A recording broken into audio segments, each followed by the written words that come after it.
Welcome to Geeknson's How Does It Fit, where we master the art of taming table-hogging games. My name is Michael and I'll be your host. Today we have a very thematic game, a game that is considered to be one of the best adaptations of one of the most influential sci-fi horror franchises debuting in the 70s. It is safe to say that no other game captures the feel and the atmosphere of this movie series. Let's check it out. We are talking about Nemesis, a board game that kickstarted its entire franchise, a trilogy if you will. Its third installment is currently being fulfilled after its successful campaign, as of publishing of this video of course. This game is another one created by Awakened Realms, which is known by a great attention to detail, astounding artwork and beautifully sculptured miniatures. But what captivates the player most about this game is a rich thematic experience it provides. What we'll try to do today is to amplify that experience even further. A table that will help us achieve this goal is mega long. It has 194 centimeters of length and 100 centimeters of width. It is as long as Mega Crown, but thanks to its narrower frame, it is more compact and can fit in greater number of homes. It is so long that it allows up to 4 players sitting on its long edge, or 3 with more extra elbow room. So, this table also is a little longer than we need for Nemesis, but there's a little trick I will show you in a moment that will help us solve that. Let us check. How does Nemesis fit?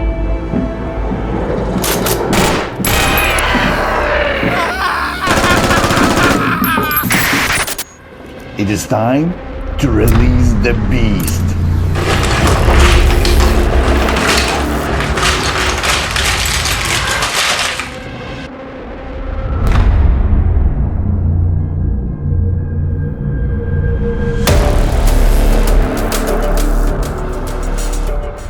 Today we are going to do things a little bit differently. Usually we start setting the game with the main game board. But before we do that, we will amplify the mood a little bit with the setup of the table itself. First of all, this table is too large for Nemesis. We don't need this entire internal playing area, so what we can do is to limit the space available. And if you have a table like this, you will be playing smaller games too. And you might decide to use only part of the table, and that's fine. In case like this, you might decide to open only part of your table instead of its entirety. But that leaves you with a gap under the tabletop leaves where dice and other game components can get under. To solve that, we have T-board, a special add-on that is used to cover this gap. Also, for a game like Nemesis, making players feel a little bit claustrophobic is something that will amplify the theme. And this is what this episode is all about. We have a wide variety of different playing surfaces to choose from. Some are designed to be used inside the game involved, while others are designed to be used on top of tabletop leaves. Since the action of this game takes part on a lone spaceship in a cold reaches of space, using a neoprene game mat with galaxy pattern will be a perfect touch.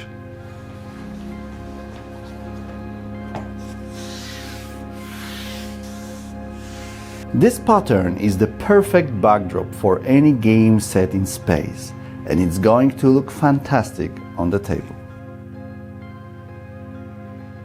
With our cinematic backdrop in place, it is finally time to place the main game board, a spaceship where the entire action unfolds. We need to prepare our spaceship before it's ready to go. First, we'll lay down those room tiles according to their numbers and positions on board. We'll start with randomly assigning rooms to those marked with number 2. That's 1. Number 2. Those rooms are typically less deadly, closer to the starting location, followed by more remote rooms of the spaceship marked with 1.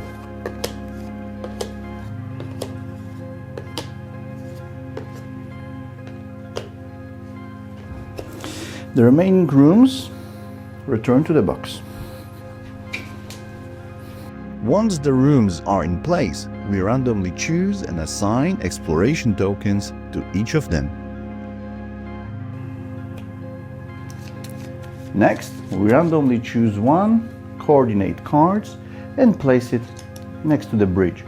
This tells us where the spaceship is heading, and we mark destination B on that card. Later on during the game, players can choose to change the destination, which is also one of the core things you need to do in the game. With that sorted out, next are escape pods, which we will place on the board. This is one of the ways players can survive the horrors unfolding on the spaceship. For now, they are closed. They might be open during the game, hopefully. Next, we shuffle engine tiles, which determine whether they are working or already have been damaged by the intruders.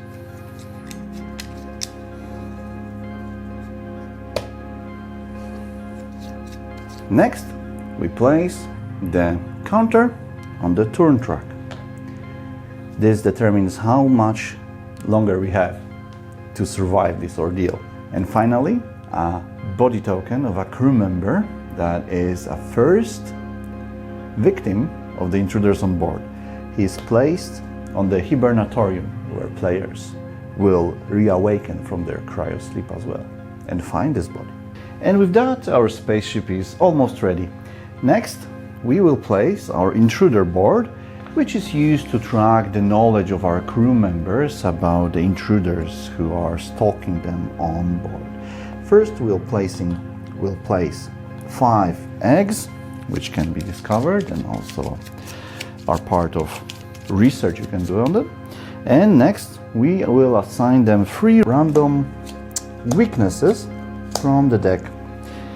Those can be discovered and will help us fight them. Encounter tokens are used to determine the chance of intruders finding you. We prepare the drawbag according to the rules and player count.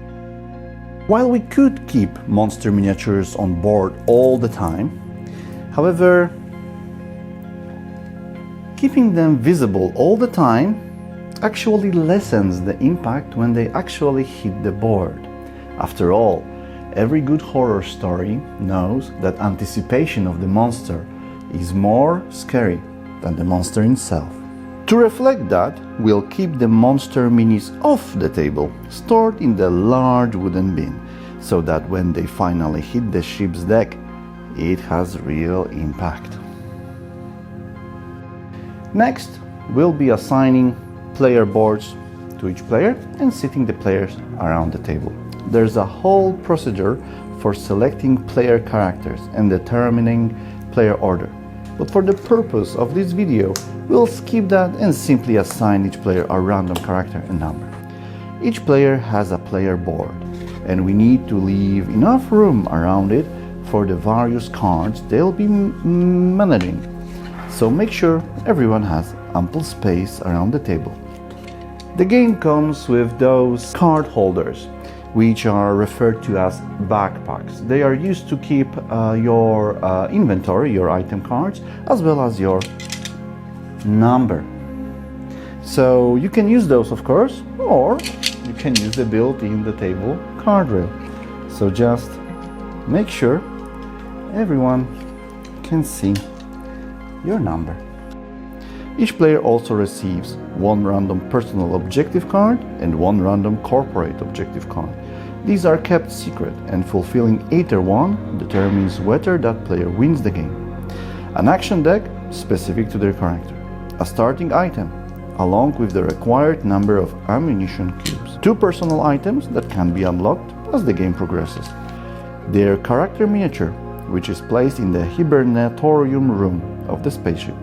They've just awakened from cryosleep and are about to begin investigate what's going on. Now that all the players are set up, we will continue our setup with various decks and components. So we'll start with decks, with item decks. There are 3 types of item decks, followed by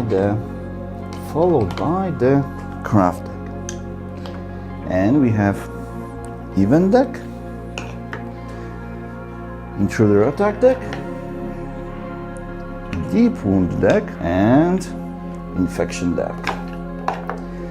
And we'll keep the scanner right beneath it. It is used to determine if any player is infected with any dormant intruder egg. So yeah, let's go for components. And for various markers, we'll use our trusted acrylic bins.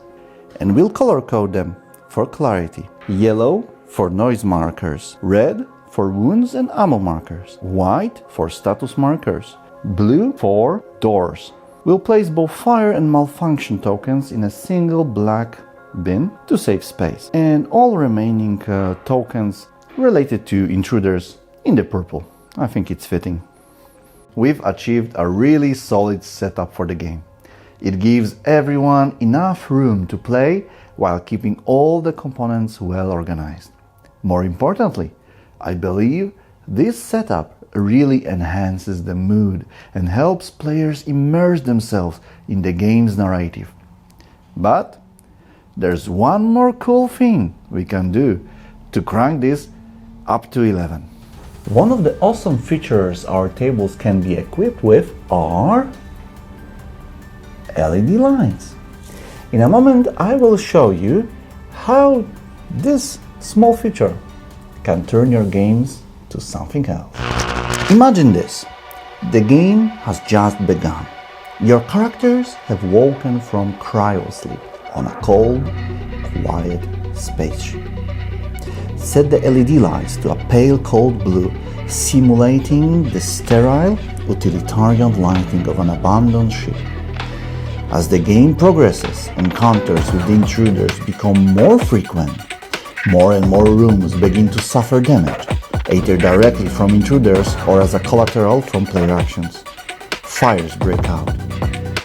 The ship's self-destruct sequence has been activated. Change the lights to orange, indicating the emergency. Tension skyrockets. Players run to evacuation pods and begin to question whether they'll make it out alive. At this point, turn the LED lights to flashing red, simulating alarms and emergency lighting.